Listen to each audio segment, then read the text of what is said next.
What is up? Welcome to my YouTube channel. If you are new, my name is Layla Hormozi. I'm co-CEO of Acquisition.com, which is a portfolio of companies that does about 85 million per year in revenue. And my mission with this channel is to get you from where you are to between $3 to $10 million in revenue for free. So that is what I do on a weekly basis, is just think of tools and tactics that I can provide and insights so that you can get to that point with your business. And today, this video has absolutely zero to do with getting your business to between 3 and 10 million. This is actually a video that I wasn't really hesitant to make, but it kind of just came out of a tweet I made the other day, which came out of an Ask Me Anything I did on Instagram. And basically what it was is that I put out, Ask Me Anything. I was like sitting in the car waiting for some appointment or something. And I had like probably 5 women say, how do I succeed as a female founder, female entrepreneur, and female CEO? And, the first thing that like came to my mind was I was like, stop calling yourself a female CEO or female founder. Like, you're a founder, you're a CEO. And I tweeted that and it's just gone viral. And so I felt like obviously that hit a vein with people because, honestly, I feel like I'm isolated in my opinion. And I feel like anytime I put anything out there that's like, why are you calling yourself female stuff? They're like, fuck you don't support the women. And I'm like, I do support women more than anyone. I am a female CEO, but I don't support people labeling themselves. And so that's kind of why I wanted to explain this video, is why I don't call myself a female founder or female CEO. And instead I just call myself CEO or founder or an entrepreneur. And the first reason for that is I don't believe in labels. I don't find them helpful. I don't find them useful. And the reason I don't believe in labels is I think most of the time a label becomes a crutch, right? And so I'll give you 2 examples, one that's not related to this topic and one that is. The first one is, there have been multiple times where I've talked to founders and they say, well, my therapist, my doctor, my mom tells me I have anxiety. And so that's why it's so hard for me to do X, Y, and Z. That label was probably put there by that person to help them to understand why they're feeling the way they're feeling. But what I see so often is labels like that actually then turn into, they identify with being a person who has anxiety and has stress, and they take more actions to confirm the label that they didn't even put on themselves. And then that label no longer is helpful. That label becomes a crutch, okay? And so then they just point to that label and say, that's why I can't do this. That's why I'm so nervous. That's why I'm this. Rather than, you're a fucking human, right? And this is human experience. And so the same goes for female. There was a woman in my business, this is about 2.5 years ago, and she felt like the leadership team wasn't listening to her. And so she came to me and she was like, Layla, she's like, I have to say, I feel like nobody's listening to me because I'm a woman. Like, I hate to say it. And I was like, interesting. And I was like, well, okay, maybe, because there are some men who don't want to listen to women, which that's life and life's not fair. But let's really dissect this, because in my mind, I was like, that's definitely not why. And I broke down, well, there's not even just you on the leadership team. There's 3 other women. Do they not listen to those 3 other women? Do they not listen to me, who's the leader? And she's like, well, no, I think they listen to all of you. I was like, so then is it fair to say that they are discriminating against you because you're a woman, or because maybe you're not worthy of respect yet because you are an inexperienced leader? And she was like, shit. She's like, I'm an experienced leader. And I was like, yeah. I was like, stop using being a woman as a crutch. It's not a reason for why people don't treat you well. But if you constantly are identifying with being a female this, a female that, when something goes wrong or someone doesn't respect you or someone yells at you, you're going to be like, oh, it's because I'm a female. Rather than like, maybe you suck. Maybe you're not good at something. Maybe it's the same reason that for anybody else. And so that's the first reason why, is I just believe that people start off with labels to empower, and those labels actually end up hindering them and being a crutch to them. And so I don't believe in labeling yourself. That being said, a second point to that is, I'm not going to call myself a tall CEO. I'm not going to call myself a Persian CEO. What does that indicate about my ability? Nothing, in my opinion. It's just identifying more differences between people. So it's funny because people seek out labels and they seek out titles. They're trying to bridge inequality, I think, between men and women. But in doing that, you actually widen the gap of inequality because you are differentiating yourself. You're saying being a female CEO is different than being a male CEO, which makes no sense to me.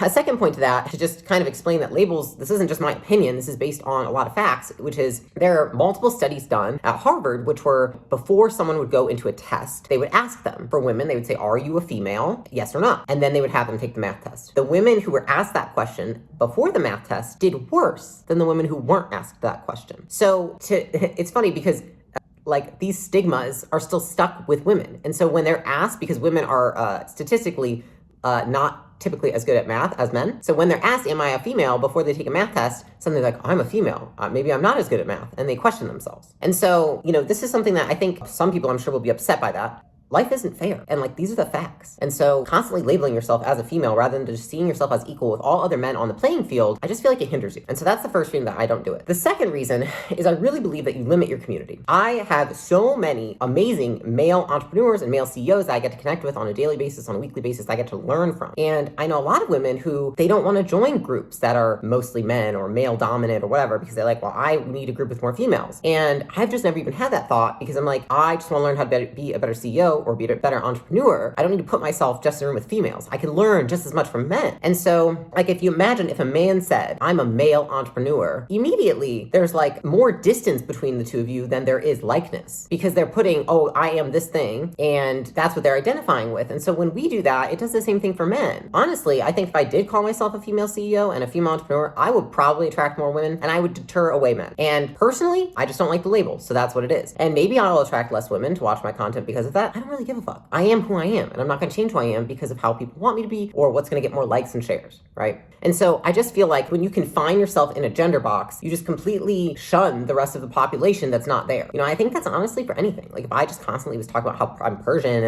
I'm Iranian and all this stuff, like, I would attract more Iranians, but then I would also deflect everybody else who's awesome, who's Asian and black and white. And so, like, I don't identify with that because I like people in general, and I don't want anyone to not want to hang out with me. And even if that means that I have less people who are more attracted to me, that's fine. I don't care. So that's the second reason. And then the last reason is I think that most women, and I know this is their intention, is that most of the times they want to, they're for equality, right? And so they want to close the gap rather than widen it by saying I'm a female CEO, right? By empowering women. But when you seek to empower by putting that label on there, you're actually just reinforcing the norm, because you're reinforcing the fact that there's a difference between a man and a female CEO. And here's the thing, is that in sports, it makes complete sense. Men are physically superior to women. I don't know why and how we've gotten this mixed up, but they are, physiologically speaking. I literally learned this in college 10 years ago. They were like, statistically, men are superior to women. That is why they're separate sports, because they could maul and kill women if you put them in the same sports, which, you know, we're doing nowadays, but whatever. My opinion doesn't matter. That being said, a lot of women, I see their argument to be, well, there's women's NBA and then there's the men's NBA. So, you know, we're going to have, I'm a female CEO and we're going to have male CEO. But if you look at studies, there's no difference in intelligence between men and women. So you're basically saying, like, inherently, like, without even knowing, that there is a mental handicap for women to be CEO. When you say, I'm a female CEO, there is absolutely a physical difference between men and women. There does not have to be an intellectual difference. There are probably social norms that don't work in your favor as a female. There are probably beliefs that you hold from people that you grew up with that reinforce the fact that you shouldn't be a CEO, that you shouldn't have that kind of power, that you shouldn't have that kind of responsibility, that you should be doing other things. But it's not, biologically speaking, there's no difference. And so every time you say female CEO or male CEO, you're reinforcing this idea there's some mental fucking handicap, and there's not. And so what's the difference? And so that is why I don't call myself a female CEO, because I think that it is reinforcing the gap in gender rather than helping the gap in gender. And ultimately, here's the thing, even if it's harder to become a CEO, to become a founder,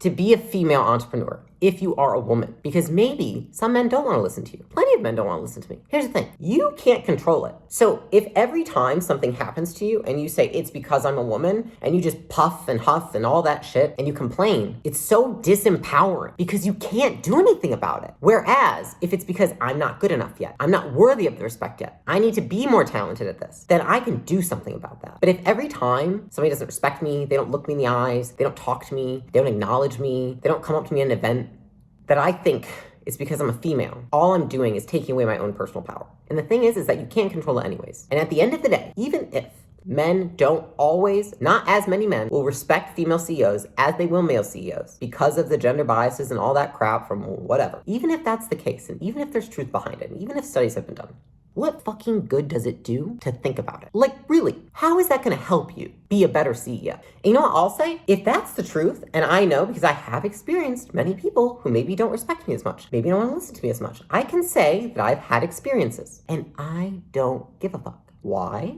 Because all I think every time that happens is I'm like, guess I gotta be better. I have to be so fucking good that it doesn't matter if I'm a male or a female CEO. That is exactly what I think. And that is an empowering thought to me. And so if you are a woman out there, or if you are, you know, a man who's married to a woman and you're in business together, maybe this will shed some light for her. Or maybe if you're a woman and you've been calling yourself a female CEO, maybe this will help you with something. But honestly, you know, I prefer my opinion to the other because I do think it's more empowering. And at the end of the day, I would rather be known as an iconic entrepreneur, not an iconic female entrepreneur. She's got a point. She's an icon. She's a legend, and she is the moment. So with that, I hope you have a great rest of your week, day, month. I will see you on the next one.